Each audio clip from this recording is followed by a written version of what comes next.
Hey, what is going on, everybody? Welcome to Upkick MMA episode 435. I am Brendan. Let's talk about UFC Fight Night. Brandon Moreno taking on Amir Albazi. This was a fantastic card, fantastic fight night. Main event really delivered. Brandon Moreno looked excellent. Albazi looked pretty good in his moments. There were so many good fights on this card. I usually wait a little bit and I want to say right now, go back and watch these, all right? If you haven't watched these fights and you really don't want spoilers, I recommend going back and watching this. It was not a pay-per-view. It's free if you got ESPN Plus. Go watch it. It is worth your time.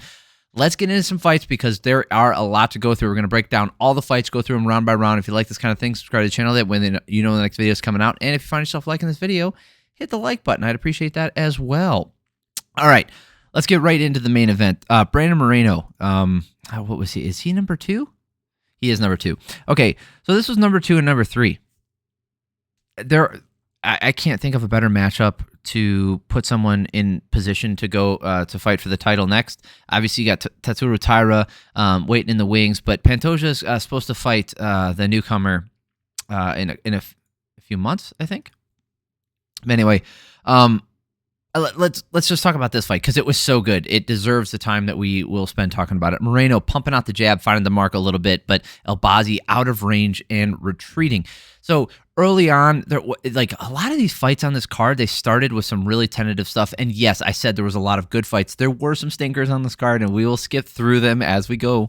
But this fight had a little bit of measuring, but that you expect that. At the beginning of most fights, you're going to have that. You're going to have the guys kind of tentative, like trying to feel it out, get their distance, get their timing, get their range, and then they start to put it on, right? They start to apply their game plan, and then the other person counters, and they counter that counter, right? So you can kind of see as the fight goes on, there's this chess match. You know, Rogan likes to explain it that way. It's like chess with dire physical consequences. And that's kind of what we like to see. You know, it's okay to have a measuring period, especially in a 5-round fight. In the first couple minutes, that's totally understandable. And that's what we got. And that was a long-winded way of saying, like, this first round wasn't just like straight out the gate, everybody's throwing, everything. No, Moreno's really fast, countering when Albazi is landing, avoiding most of the leg kicks as the round goes on. You know, Moreno started to build momentum as this round carried on, and Albazi just never really found his groove, right? It's not that he didn't find his range, he did, but he would often come up short, or he would, you know, Moreno would zig when he was looking for Moreno to zag. It was just, I think Moreno just put on a near perfect performance. No moment in this first round went for Albazi. Moreno had quite a few, right? And you look at the striking numbers here, 18 to 16. Yeah, it looks like it was pretty close on paper, but it was not, right? I promise you, go back and watch that first round. This first round was not close. Second round, so I had Moreno up 10-9. Second round, Moreno landing a high kick that wobbles Albazi for a second. Albazi just not able to find success with anything, then shoots a double. They get right back up. Moreno's just finding the mark with so much, and he staggers him with the left hook. Damn near perfect round for Moreno. 29-6 for striking numbers in favor of Moreno. Very measured, very good, a solid statistical advantage for Moreno here. And when you watch it, it's just far and away a better performance from him. 20-18. Even when Moreno misses with these loopy shots, he comes back and finds a marks with a follow-up, which is unusual. Usually when you see these guys wind up, right, with a big left or a big right, or whatever they're doing, a big kick, there's always like a big swing and a miss and then a pause and a reset. Moreno doesn't pause or reset. He immediately attacks off of that miss. So he'll swing big with a right hand, totally miss, whiff, whatever you want to call it, and then steps forward and then digs to the body with that left hook. That is very difficult to do because most people, when they're off balance, they can't regain their composure instantaneously like that, but he was able to. There was multiple moments where he would find different shots in tight while doing that kind of stuff. Albazi found the mark with a right hand, but then he took one right back, and Moreno staggers him with another right hand behind that one. Albazi's face is getting beat up pretty bad. His left eye was taking a beating. His right eye was taking a beating from those left hooks. Albazi doesn't even want to finish the takedowns. He's just not finding success anywhere. It looks like he's just dejected. 31-12 for striking numbers in the third round in favor of Moreno. He just looked excellent. Starting, and it sounds like I'm being like I don't know. I don't like using new phrases because a lot of times they just disappear. A glazer is what the word everybody wants to say. But anyway, Moreno just, he's really good And there's moments where you see his, like in any of his fights, you can see his excellence. This one, it was the entire 25 minutes, it seemed like. Albazi, he wants to land and he's trying. Oh boy, like he was starting hot. He was like, he wants to land something heavy. So he's in his face right away, but he gives up. I would say, I think it was after about a minute, the pace just went back to what it was what it was the previous 3 rounds.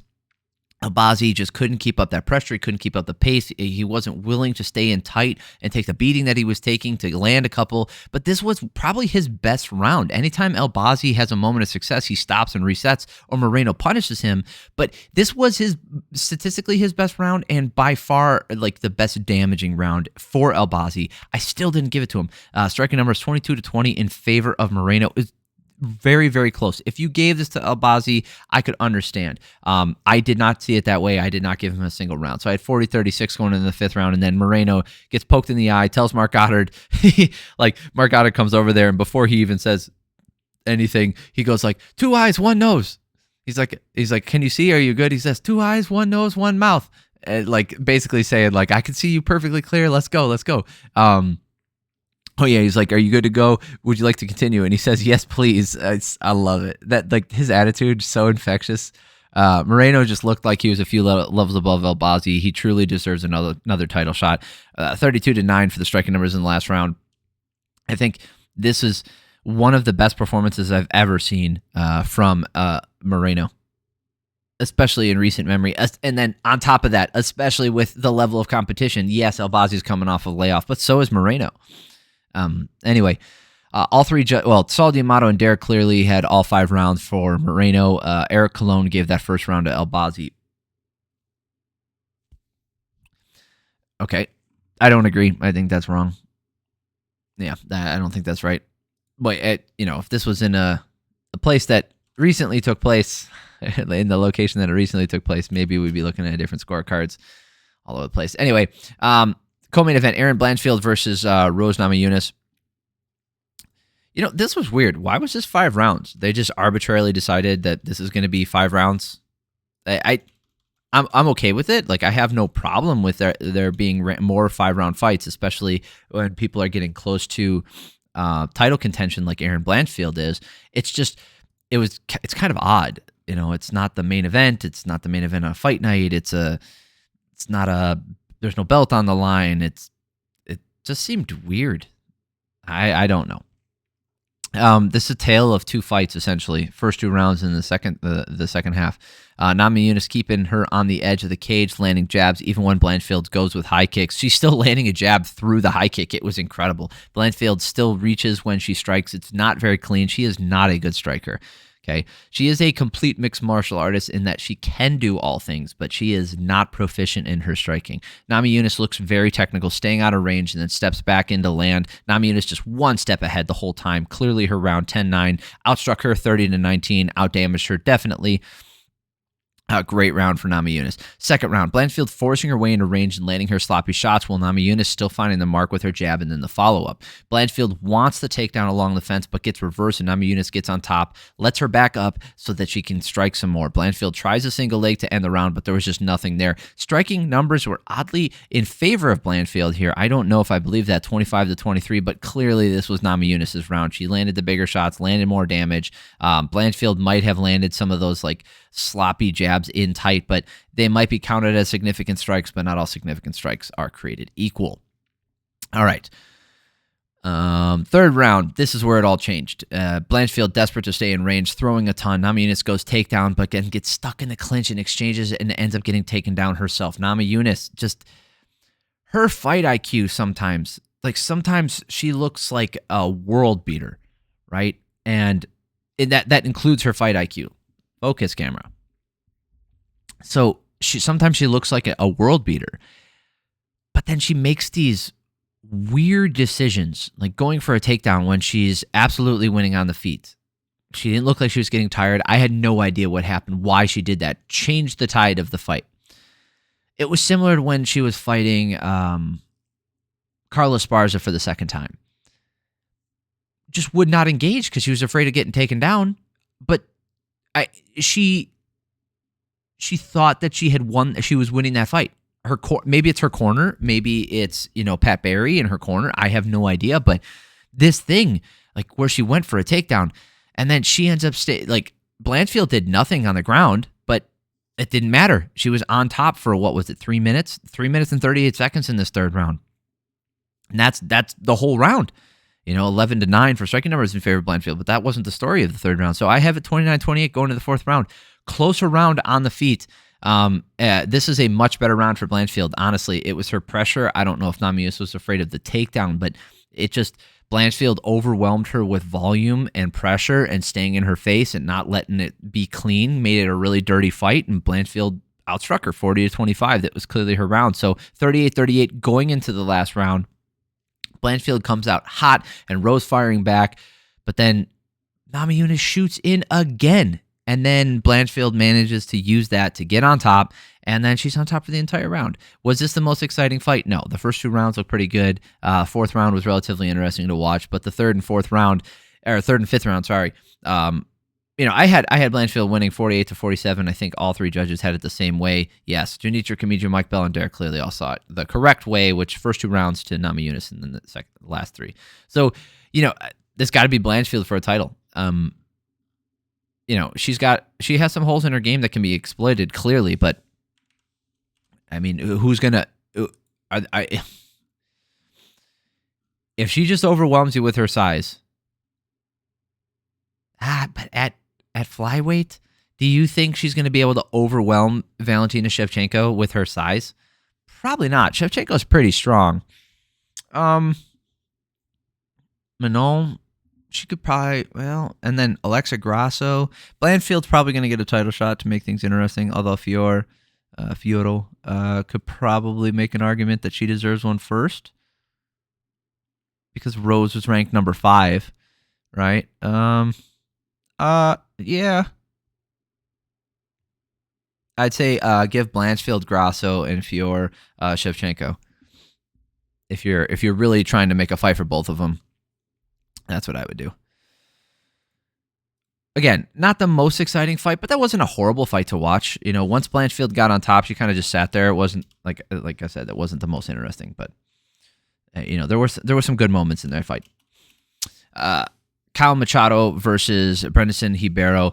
This one was one of those bad ones, right? It was bad to watch. It had exciting moments, but most of the fight was nothing because there was very little striking going on, and it was almost entirely a striking battle. So both guys landing body kicks, Ribeiro landing harder, Machado finding the mark with the left hand up top. A lot of throw than chase, right? They would throw, blah, blah, blah. And I mean blah, blah, blah, because that's like the big looping overhand rights, big looping lefts, and then they would chase each other. Ribeiro finally lands a stiff right hand, then back to dancing around the cage. Ribeiro kicks him in the nuts. Okay, one strike of real significance this round from Ribeiro. So I did give him this round. Machado outlanded him 22-16, but it just wasn't that much in there. It was a lot of leg kicking, so 12-5. So that's a 7-strike differential just in leg kicks.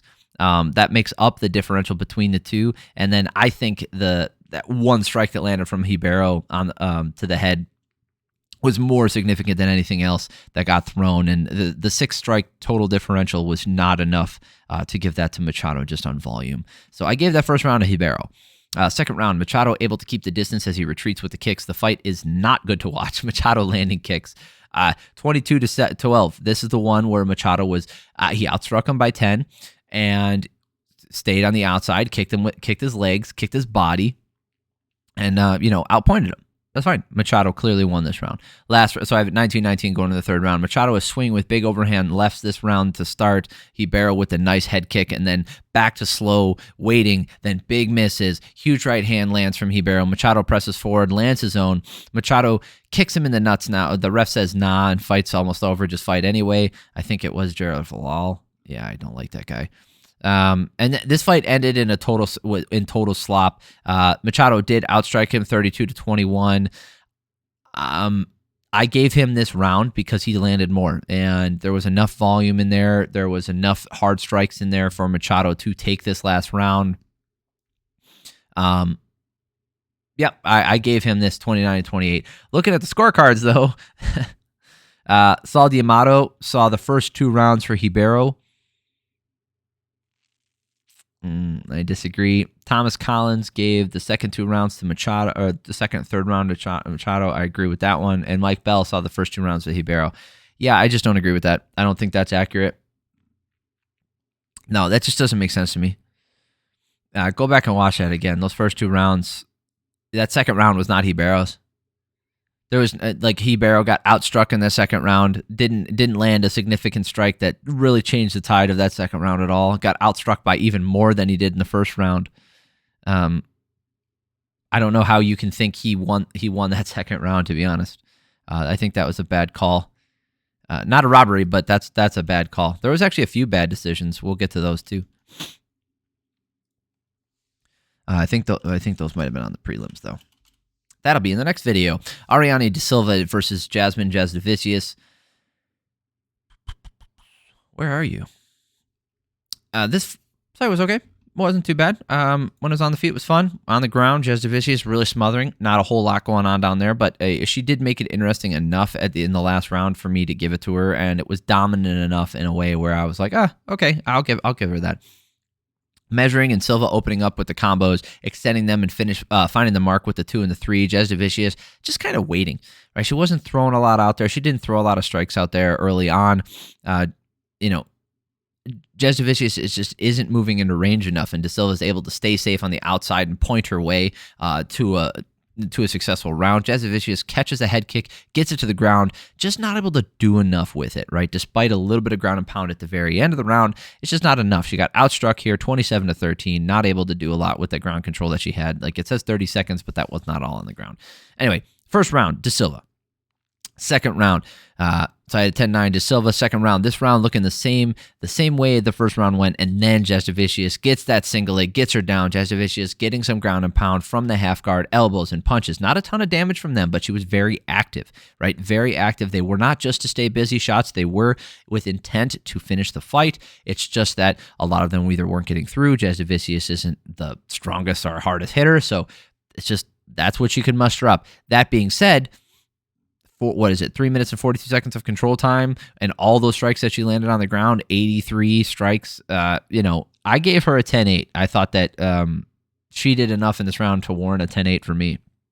So I had it 19-18 going in the third round. Great double leg at the 4-minute mark from Jasudavicius. She goes Darce and locks it up and gets a great finish. Fantastic. That Darce was excellent. How many? That's 3 in a row for her. Yes, when she stepped up and that bullshit fight against Tracy Cortez. But she's got a win over Miranda Maverick. Priscilla Cachoeira, that's okay. Fatima Klein, that's okay. And then Ariane de Silva. So she needs to step up in competition to see what she can actually do in this division. Tracy Cortez was a kind of a step up in competition, but that's a nothing fight to me. So, yeah, like I said, not the most exciting the entire time, because when someone's on top, but it wasn't too bad. All right, this one we do not need to bring up stats for, which is excellent. Love when I get to do that. Marc-Andre Barriault versus Dustin Stoltzfus. This one looked like it was going to just be a lay and pray type of situation with Stoltzfus catching a kick. He kicked the legs out, gets into the front headlock, and then stays on top of Barriault for pretty much the entire round, like 3 minutes and 54 seconds of control time. Then Stoltzfus gets the mount, but loses it because Barriault walks the cage, flips himself over, and then they get into this fucking just trading in a phone booth, and Stoltzfus lands a right hand underneath the armpit, so he comes up underneath here and just blasts him with the right hand. Oh man, it was beautiful. In the replay, it looks super clean, but they were just throwing. It was just a 50-50 shot, whoever landed. And Stoltzfus landed hard. Barriault goes down, and then he follows up and knocks him out. That was fantastic. Great fight. Great end to that fight, and it was only one round of lay and pray. So that was worth your time. All right, Mike Malott versus Trevin Giles. This one, on the other hand, was more of a technical stand-up type of deal with not a lot of action, so it wasn't the most exciting. But like I said, this whole card wasn't bad, and I still think it's worth going back to watch, guys. Yes, everything wasn't blood and guts, but this was relatively interesting. 2 minutes guy, 2 2 minutes guy, 2 minutes gone, and neither guy was really engaging, still measuring shots. Both guys landing low kicks, and this was a really slow round. Malott landed more, and Giles just waiting to counter, and that's exactly what you see here, 12-9 in favor of Malott, and then the leg kicks, 12-9. There you go. That's what the leg kick, 6-5. 12-9 was the total strikes. I'm an idiot. Anyway, there was just a lot of measuring, distance strikes, nobody really committing and really rushing in. Giles using the jab well this second round, and Malott using the kicks and closing the distance with the 1-2. Malott landing better down the stretch, and the jab from Giles carried that round. Giles did more damage with his shots early on, and Malott outstruck him as the round went on. So, he outstruck it. It's 28-17, but the head strikes were 13-13. Oh, it was the body shots. Do I think those were so much? I gave this first round or the second round to Giles. If you gave it to Malott, I understand, but I had it 19-19.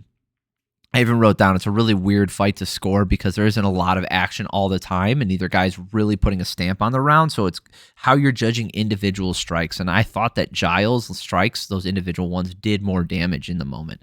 Giles' posture and movements to start the round, the third round, looks like he thinks he's down too, and he could be, right? Like I said, that second round was weird. Malott getting in front with his volume and those kicks at range, giving him an opportunity to win each round every time, just putting something out there. Giles really wants to counter, but Malott is not obliging. He is just, saying, hey, you want to counter? I'm not going to give you anything to counter. You're going to have to lead the dance. But he would move in and force Giles to move, and then he would it was really good. It was a very smart fight by Mike Malott, and coming off of his previous loss to Neil Magny, which was his first loss in the UFC. It's kind of a wake-up call for him that you can't just run through everybody. So with these veterans, you kind of got to pace yourself and pay attention to what you're doing, be more technical. It was not the best fight to watch, but Malott definitely won 29-28. And then on the scorecards, let's see. Thomas Collins gave the last round to Giles. That's interesting. Mike Bell gave the first round to Giles. That's also interesting. And then Eric Colon gave all 3 rounds to Malott. So it was all over the place. Like I said, it was a very weird fight to score because of the lack of activity in a lot of moments and a lack of real impactful moments, things that really stick out in your mind of that's the one that did the most damage. So there wasn't a lot of that. Anyway, overall, like I said, this main card was pretty good. I do recommend going to watch it. The prelims were also pretty good. We'll go through those. We'll talk about those. A lot of technical things in the prelims. So we'll talk about that stuff. If you like this kind of thing, subscribe to the channel, and that way you know the next video is coming out. I'd really appreciate it. If you found yourself liking this video, hit the like button. I'd appreciate that as well. And then, I hope you guys have an amazing week. Love y'all. Peace.